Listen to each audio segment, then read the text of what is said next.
Bienvenidos a nuestro podcast La Biblia en un año, episodio 90. Qué bendición que hoy una vez más podamos compartir juntos este manjar, el deleite de la palabra del Señor. Poder juntos estudiarla, juntos meditarla, juntos comprender la palabra de Dios y recibir la revelación que viene de parte de Él para que nuestra vida sea transformada y podamos crecer en gran manera. Hoy en este espacio de luz que ilumina mi camino, el tema que trataremos es cómo superar tus temores.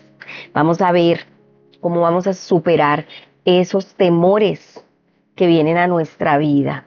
La generación Y, o sea que son las personas nacidas entre 1981 y 2000, también es conocida como la generación del miedo.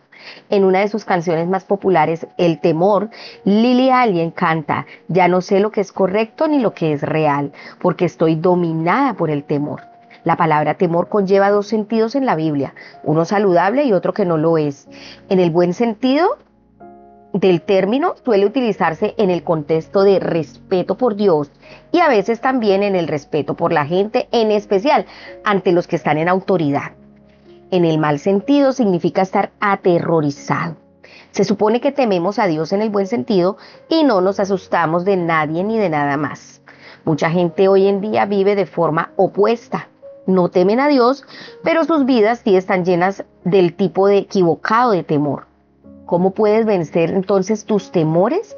Vamos entonces a la palabra de Dios, que es la que siempre tiene las respuestas a todas nuestras preguntas, a todas nuestras necesidades. Recuerden que estamos leyendo en la traducción NTV, Nueva Traducción Viviente. Y vamos a Salmos capítulo 39. Salmos 39 del 1 al 13 es el que estaremos leyendo en este día, todo el capítulo del Salmo 39. Dice así: para Jedutún, director del coro, Salmo de David. Me dije, tendré cuidado con lo que hago y no pecaré en lo que digo. Refrenaré la lengua cuando los que viven sin Dios anden cerca. Pero mientras estaba allí en silencio, sin siquiera hablar de cosas buenas, el torbellino en mi interior se hizo cada vez peor. Cuanto más pensaba, más me enardecía hasta que disparé un fuego de palabras.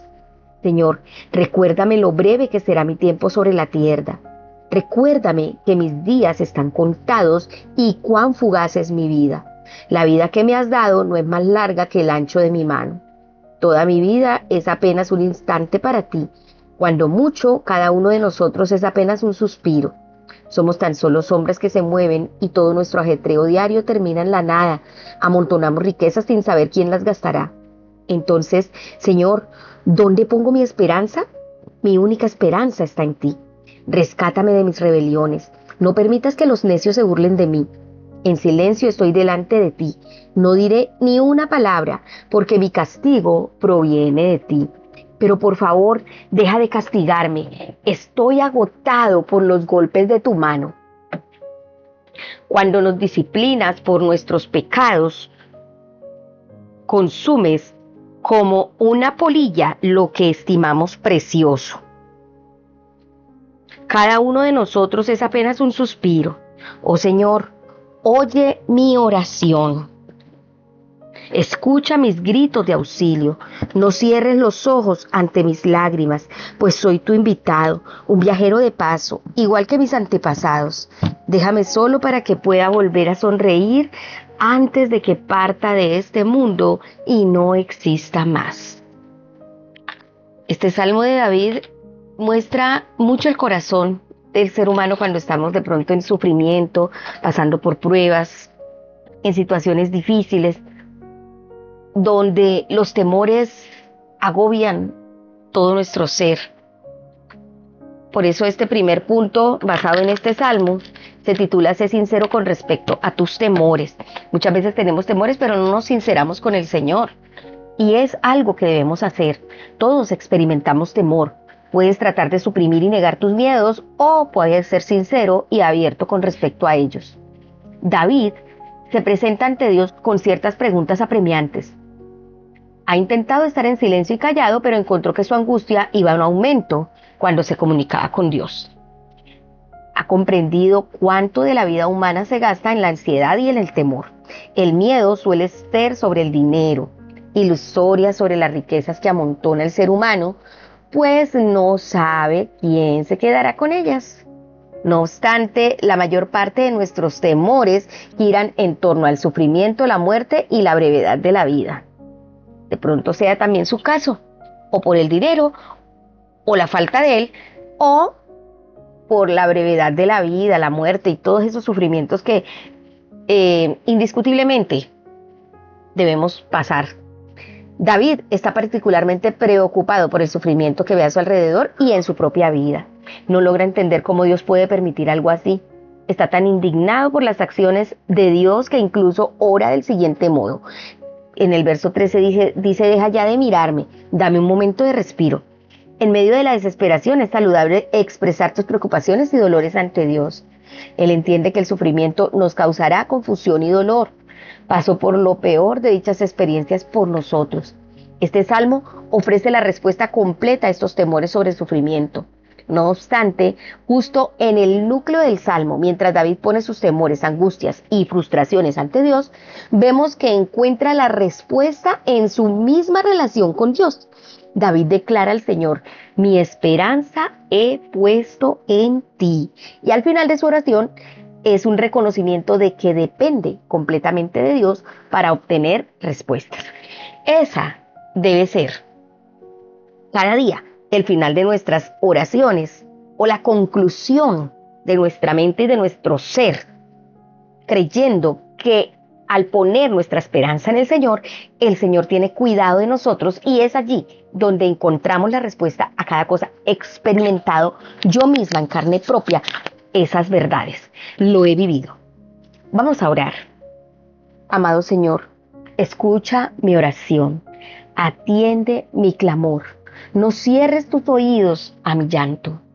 Dígale al Señor como dice la canción, escucha, oh Dios, mi oración y reconoce mis pensamientos. Atiende a la voz de mi clamor, mi Dios y mi Rey. Oh Dios de mañana, me presentaré y en ti esperaré. Esperamos en ti, Señor. Nos presentamos ante ti y ponemos todos nuestros temores en tu presencia, porque tú nos has librado. Yo busqué a Jehová y Él me oyó y me libró de todos mis temores. Y te doy muchas gracias, Señor. Gracias por esa verdad. En el nombre de Jesús. Amén. Ahora les invito también que abran su Biblia en Lucas, capítulo 8. Vamos a leer del 19 al 39. Lucas capítulo 8, versículos del 19 al 39. Recuerden que estamos leyendo en Nueva Traducción Viviente, siglas NTV. La verdadera familia de Jesús. Entonces la madre y los hermanos de Jesús vinieron a verlo, pero no pudieron acercarse a él debido a la gran cantidad de gente. Alguien le dijo a Jesús, tu madre y tus hermanos están parados afuera y quieren verte. Jesús respondió, mi madre y mis hermanos son todos los que oyen la palabra de Dios y la obedecen. Jesús calma la tormenta. Cierto día Jesús les dijo a sus discípulos, crucemos al otro lado del lago. Así que subieron a una barca y salieron. Mientras navegaban, Jesús se recostó para dormir una siesta. Pronto se desató una tormenta feroz sobre el lago. La barca se llenaba de agua y estaban realmente en peligro. Los discípulos fueron a despertarlo. Maestro, maestro, nos vamos a ahogar, gritaron. Jesús se despertó, reprendió al viento y a las tempestuosas olas. De repente la tormenta se detuvo y todo quedó en calma. Entonces les preguntó, ¿dónde está su fe? Los discípulos quedaron aterrados y asombrados. ¿Quién es este hombre?, se preguntaban unos a otros. Cuando da una orden, hasta el viento y las olas le obedecen. Jesús sana a un hombre endemoniado. Luego llegaron a la región de los Gerasenos, al otro lado del lago de Galilea. Mientras Jesús bajaba de la barca, un hombre que estaba poseído por demonios salió a su encuentro. Por mucho tiempo había estado desnudo y sin hogar y vivía entre las tumbas en las afueras de la ciudad. En cuanto vio a Jesús, soltó un alarido y cayó al suelo frente a él y gritó: ¿Por qué te entremetes conmigo, Jesús, Hijo del Dios Altísimo? Por favor, te suplico que no me tortures. Pues Jesús ya le había ordenado al espíritu maligno que saliera del hombre. Ese espíritu a menudo tomaba el control de él. Aun cuando el hombre estaba bajo custodia, con cadenas y grilletes, simplemente los rompía y se escapaba al desierto, totalmente controlado por el demonio. Jesús le preguntó: ¿Cómo te llamas? Legión, contestó, porque estaba lleno de muchos demonios. Los demonios seguían suplicándole a Jesús que no los enviara al abismo sin fondo. Sucedió que había una gran manada de cerdos alimentándose en una ladera cercana y los demonios le suplicaron que les permitiera entrar en los cerdos. Entonces Jesús les dio permiso. Así que los demonios salieron del hombre y entraron en los cerdos y toda la manada se lanzó al lago por el precipicio y se ahogó. Cuando los que cuidaban los cerdos vieron lo sucedido, huyeron a la ciudad cercana y sus alrededores, difundiendo la noticia mientras corrían. La gente salió corriendo para ver lo que había pasado. Pronto una multitud se juntó alrededor de Jesús y todos vieron al hombre liberado de los demonios. Estaba sentado a los pies de Jesús, completamente vestido y en su sano juicio, y todos tuvieron miedo. Entonces los que habían visto lo sucedido les contaron a los otros cómo había sido sanado el hombre poseído por demonios. Y todos los habitantes de la región de los Gerasenos le suplicaron a Jesús que se fuera y los dejara en paz, porque una gran ola de miedo se apoderó de ellos. Entonces Jesús regresó a la barca y se fue, y cruzó nuevamente al otro lado del lago. El hombre que había sido liberado de los demonios le suplicaba que le permitiera acompañarlo, pero Jesús lo envió a su casa diciéndole: No, regresa a tu familia y diles todo lo que Dios ha hecho por ti. Entonces el hombre fue por toda la ciudad proclamando las grandes cosas que Jesús había hecho por él. Amén. Wow, este texto me deja con incertidumbre, pero también me da esperanza y consuelo. ¿Por qué? Porque vemos que ellos rechazaron a Jesús y le pidieron que se fuera en lugar de que se quedara cuando vieron su poder y su gloria. Y muchas veces sucede así con la gente. Ven la mano de Dios, la gloria de Dios y se alejan. Y por eso vamos a ver el segundo punto, que se titula Sigue confiando en Jesús. Puede que haya momentos en tu vida cuando el temor parece abrumador. En ocasiones viene como la tormenta inesperada que experimentaron los discípulos. Esta sección comienza con una extraordinaria combinación de intimidad y asombro. Jesús dice de sus seguidores que aquellos que oyen la palabra de Dios y la ponen en práctica tendrán una íntima relación con Él y serán su madre y sus hermanos. La intimidad y el temor, en el buen sentido, no son opuestos, se complementan el uno con el otro. Aquí vemos que Jesús tenía a su madre y sus hermanos, de sangre esperándolo, pero Él nos dio un título mucho más grande a nosotros, diciéndonos que también podríamos ser su madre y sus hermanos en el vínculo cercano si obedecíamos la palabra. ¿Cómo vemos que el temor y la intimidad se complementan el uno con el otro? Esto en sentido con respecto a las mejores relaciones, sea el matrimonio, las amistades íntimas o entre los padres e hijos. La intimidad extraordinaria se combina con respeto saludable. Por eso cuando hablamos de este temor, estamos hablando del respeto saludable. El otro temor, que es el malo, obviamente no nos sirve para nada. Los discípulos experimentaron dos tipos diferentes de temor. Cuando estuvieron en el lago con Jesús, al desatarse una tormenta, corrían gran peligro y los discípulos tuvieron miedo. Despertaron a Jesús y gritaron: Maestro, maestro, nos vamos a ahogar. Jesús se levantó y reprendió el viento y a las olas. La tormenta se apaciguó y todo aquello quedó tranquilo. Preguntó a sus discípulos: ¿Dónde está la fe de ustedes? De nuevo vemos el contraste entre el temor no saludable y la fe. Jesús expresó: ¿qué pasó con su fe? Porque cuando nos agobia el temor, cuando el temor nos atrapa, vemos que la fe se pierde. La respuesta a su miedo es muy simple, pero al mismo tiempo muy difícil de poner en práctica. He comprobado que se trata de una lección que he tenido que aprender una y otra vez.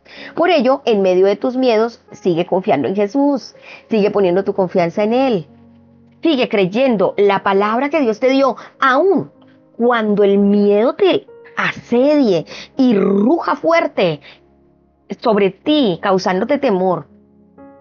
Tenemos que seguir confiando en Él. En ocasiones Jesús calma la tormenta como lo hizo aquí, y otras veces deja que la tormenta se desate y te calma a ti. La respuesta de los discípulos a Jesús es de temor saludable, cuando dice en el verso 25 que ellos se llenaron de absoluto asombro, maravilla y humildad en la presencia de Jesús, y se preguntan el uno al otro, ¿quién es este? Su pregunta es contestada por el hombre poseído por demonios a quien Jesús sana. Jesús es el Hijo del Dios Altísimo, lo vimos en el verso 28. Cuando aquellas personas que apacentaban cerdos vieron que el hombre recibió sanidad sentado a sus pies, o sea, a los pies de Jesús, vestido y en su sano juicio, tuvieron miedo. Pidieron que Jesús se fuera porque les había entrado mucho miedo. Este de nuevo era un tipo incorrecto de miedo o de temor. Tenían temor porque habían perdido cerdos valiosos. ¿Qué vendría a continuación? No podían ver el inmenso valor de la vida de una persona y rechazaban a Jesús por miedo, pero Él no tenía miedo ni de ellos ni de nadie. Por eso nosotros no podemos pretender que mientras Jesús nos libera, no perdamos cosas que aparentemente han sido de valor para nosotros, pero debemos dejar el miedo. Dejar el miedo, porque cuando perdemos, cuando soltamos a causa de un bien mayor, debemos tener siempre la confianza que el Señor va a tener cuidado de nosotros, porque por miedo tomamos malas decisiones y volvemos a caer en esclavitud. Jesús tenía un enfoque interesante con respecto al seguimiento. El hombre que había estado poseído por demonios le rogaba que le permitiera acompañarlo. No obstante, el enfoque de Jesús fue invitarlo a contarle a los demás de forma directa lo que había sucedido con él. Por eso Jesús le dice en el verso 39, vuelve a tu casa y cuenta todo lo que Dios ha hecho por ti. Así que el hombre se fue y proclamó por todo el pueblo lo mucho que Jesús había hecho por él. Al encontrarse con Jesús se había encontrado con Dios. Lucas combina las expresiones, todo lo que Dios ha hecho por ti y lo mucho que Jesús había hecho por él. Jesús es Dios. Esta es la razón por la que en última instancia Jesús es la respuesta a todos nuestros temores no saludables. No te abrumes por el temor, sino vence el temor con Jesús. Con Él tenemos el poder de echar fuera todo temor. Vamos a orar. Amado Señor, dame un temor saludable, un temor de respeto, de asombro, de maravilla, de humildad en la presencia de Jesús y una fe en Él que me libere de todos esos temores no saludables que llegan a mi vida, que agobian mi mente. Dígale al Señor, hoy pongo delante de ti todos esos temores no saludables y me aferro al temor saludable, al temor de reverencia, al temor de humildad y de respeto por tu nombre, de obediencia y de asombro. En el nombre de Jesús, amén. Ahora les invito a que abra su Biblia en Números. Vamos a leer Números desde el capítulo 29, verso 12, hasta el capítulo 31, verso 24. Entonces, vamos a ponernos cómodos y a leer la palabra. Escuche con mucha atención. Recuerde que estamos leyendo en Nueva Traducción Viviente. Ofrendas para el Festival de las Enramadas. 5 días después, el día 15 del mismo mes, convoquen otra asamblea santa de todo el pueblo y ese día no hagan ningún trabajo habitual. Ese día es el comienzo del Festival de las Enramadas, un festival de 7 días al Señor. El primer día del festival presenten como ofrenda especial una ofrenda quemada como aroma agradable al Señor. 13 becerros, 2 carneros y 14 corderos de un año, todos sin defecto. Cada una de esas ofrendas debe ser acompañada por una ofrenda de grano de harina selecta humedecida con aceite de oliva. 6 litros para cada uno de los 13 becerros, 4 litros para cada uno de los 2 carneros y 2 litros para cada uno de los 14 corderos.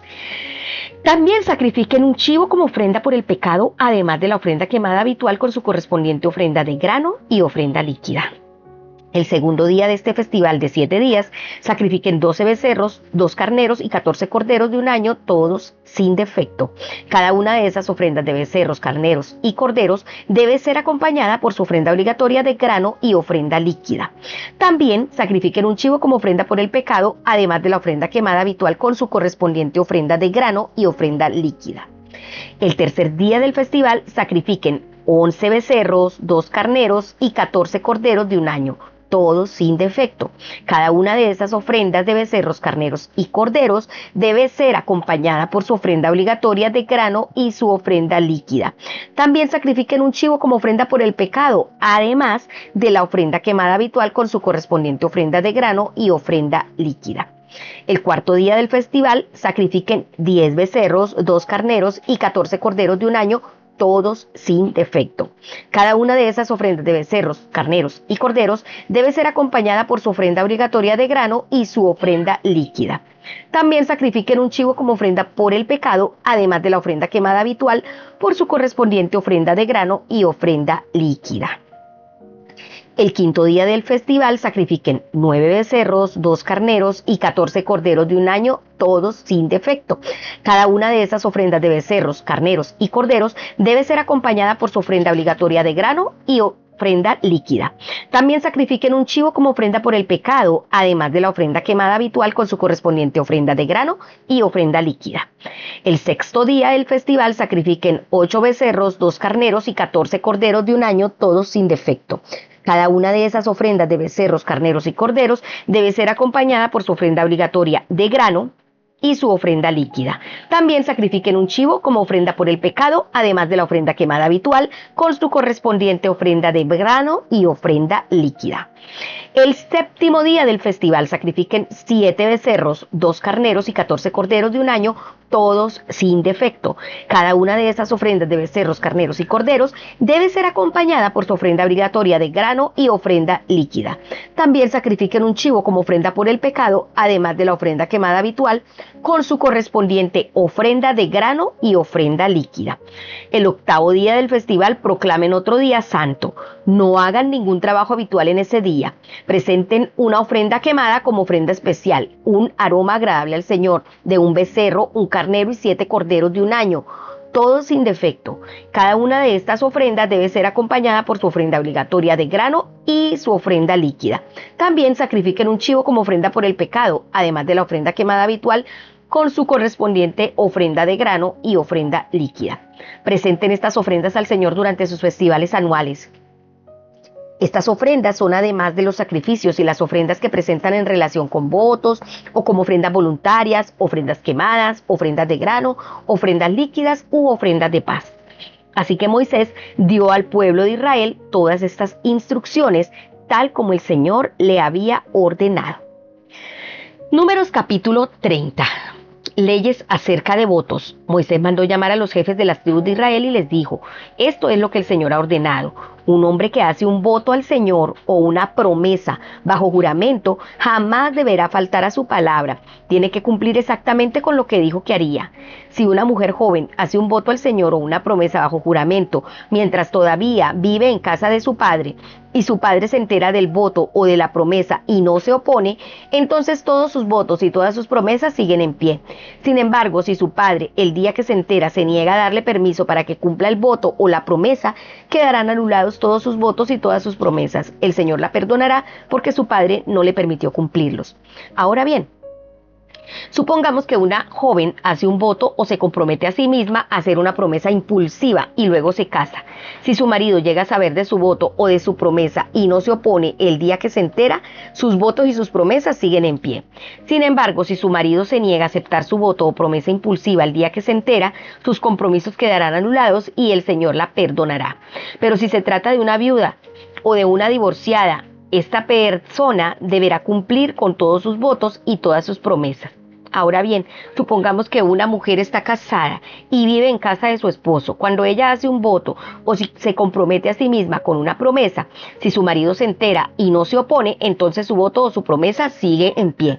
Pero si su marido se niega a aceptarlo el día que se entera, entonces su voto o su promesa quedará anulado y el Señor la perdonará. Su marido puede confirmar o anular todo voto o toda promesa que haya hecho para negarse a sí misma. Pero si no se opone el día que se entera, esto significa que está de acuerdo con todos sus votos y todas sus promesas. Si él espera más de un día y entonces intenta anular su voto o una promesa, él recibirá el castigo por la culpa de ella. Estas son las ordenanzas que el Señor le dio a Moisés acerca de las relaciones entre el hombre y su esposa, entre el padre y su hija, joven que todavía vive en su casa. Números capítulo 31, vamos a leer desde el 1 hasta el 24. Recuerden que estamos leyendo en Nueva Traducción Viviente. Conquista de los madianitas. Entonces el Señor le dijo a Moisés: en nombre del pueblo de Israel, toma venganza en contra de los madianitas por haber conducido a mi pueblo a la idolatría. Después morirás y te reunirás con tus antepasados. Así que Moisés le dijo al pueblo: escojan algunos hombres y ármenlos para pelear la guerra de venganza del Señor contra Madián. De cada tribu de Israel envíen 1000 hombres a la batalla. Entonces escogieron a 1000 hombres de cada tribu de Israel. En total reunieron a 12.000 hombres armados para la batalla. Así que Moisés envió a 1000 hombres de cada tribu, y Finés, hijo del sacerdote Eleazar, los dirigió en la batalla. Llevaban los objetos sagrados del santuario y las trompetas para dar orden de ataque. Así que atacaron a Madián, tal como el Señor le había ordenado a Moisés, y mataron a todos los hombres, los 5 reyes madianitas, Evi, Requem, Sur, Hur y Reba. Murieron en la batalla. También mataron a espada a Balaam, hijo de Beor.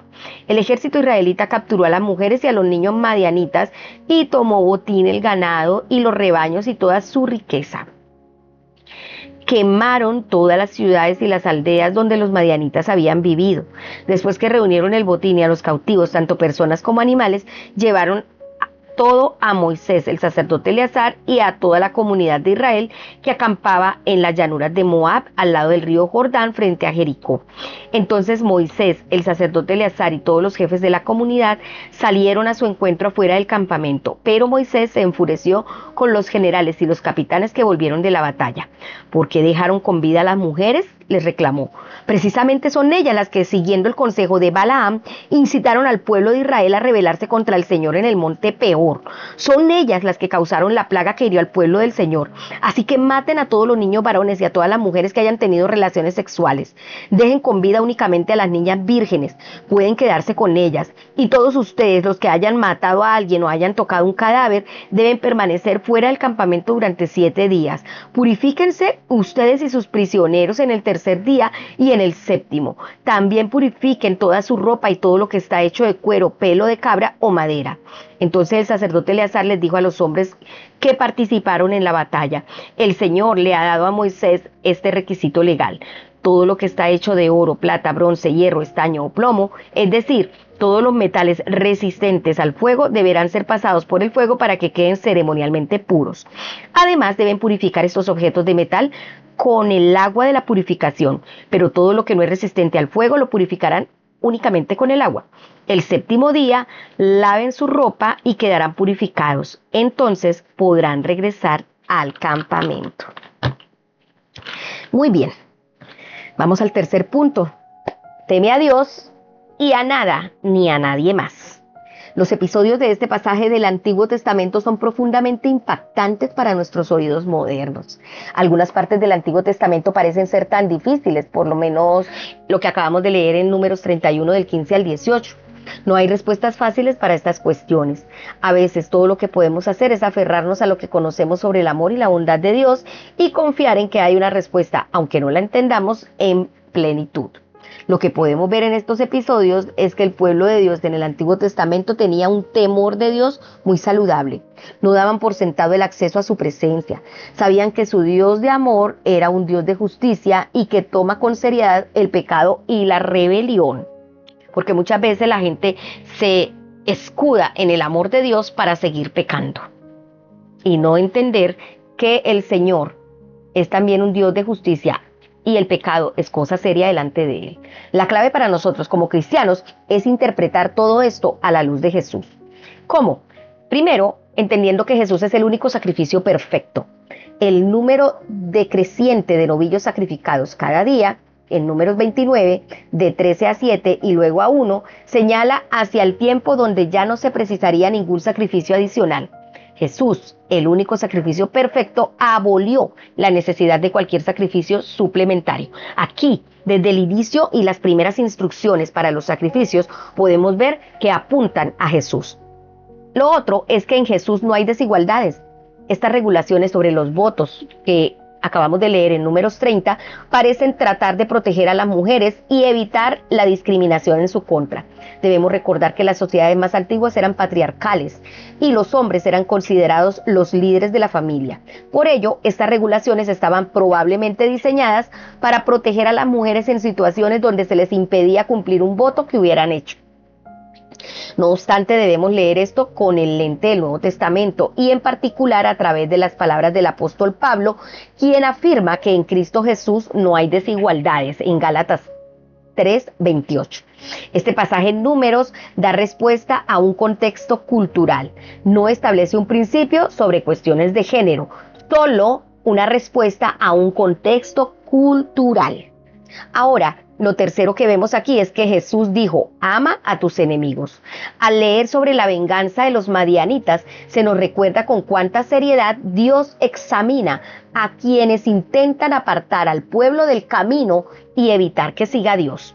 Parece que los madianitas habían tratado de hacer eso en forma deliberada, primero por medio del sexo y luego a través de la oposición militar. Por eso fue que Moisés les dijo, ¿por qué dejaron con vida a esas mujeres si fueron las que los madianitas usaron para desviarlos a ustedes a través del sexo? Sin embargo, también debemos leer este acto de juicio con la lente de lo que Jesús dijo. Amen a sus enemigos. Él lo dijo así en Mateo 5:44. La clave para todo esto es la cruz. Vemos nuevamente lo en serio que Dios se toma el pecado y el alto y el amplio alcance de su juicio. Pero también vemos que su mayor deseo es bendecirnos y redimirnos a todos. Esto transforma nuestra respuesta ante pasajes como estos. Pablo enseña, no tomen venganza, dice Romanos 12:19. Hemos de llevar vidas de amor, como señala San Juan, donde hay amor no hay miedo. Al contrario, el amor perfecto echa fuera el miedo, lo dice en 1 de Juan 4:18. Esta es la forma de vencer nuestros temores. Y darle gracias a Dios por su verdadero amor, porque el refugiarnos en ese perfecto amor, se va fuera todo temor. Y de verdad que sí, lo he podido comprobar en mi propia vida. Vamos a orar. Amado Señor, quiero darte gracias porque no hay temor en el amor, sino que el perfecto amor echa fuera todo el miedo. Ayúdame a amarte y a no tener miedo de nadie ni de nada, solo tener un temor reverente a ti, entender que tú eres el Todopoderoso, que tú nos has enseñado a amar a nuestros enemigos, que en ti todos somos iguales, que tú eres el sacrificio perfecto, Señor, y por eso te debemos a ti temor reverente, te debemos a ti respeto y obediencia, pero a nada ni a nadie más. Ayúdanos a entender esta verdad y saber que tú estás al mando y al control y que la obediencia y el respeto a ti, el temor de ti, es el que nos va a garantizar la bendición.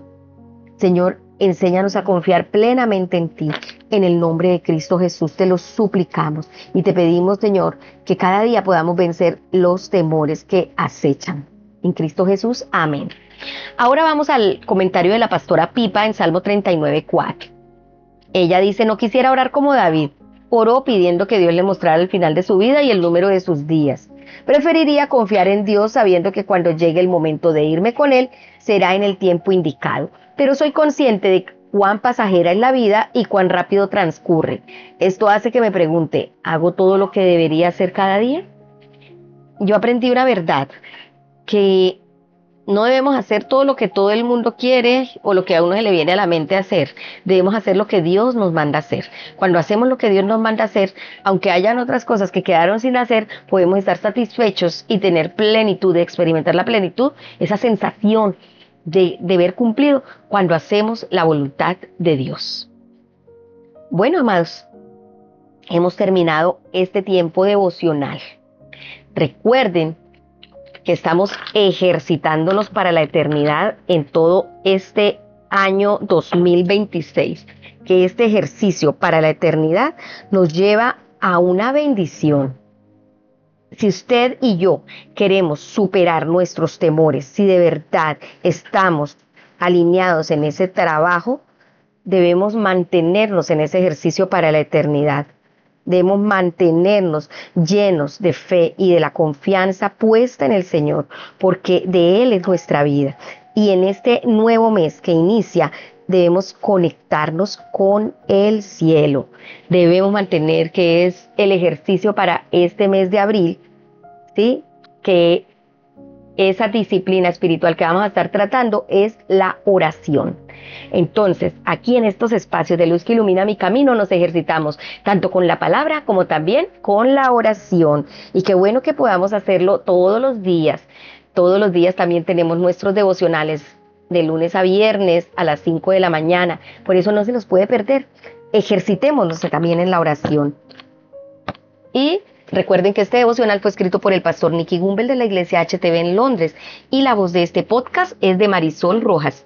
Que el Señor les bendiga.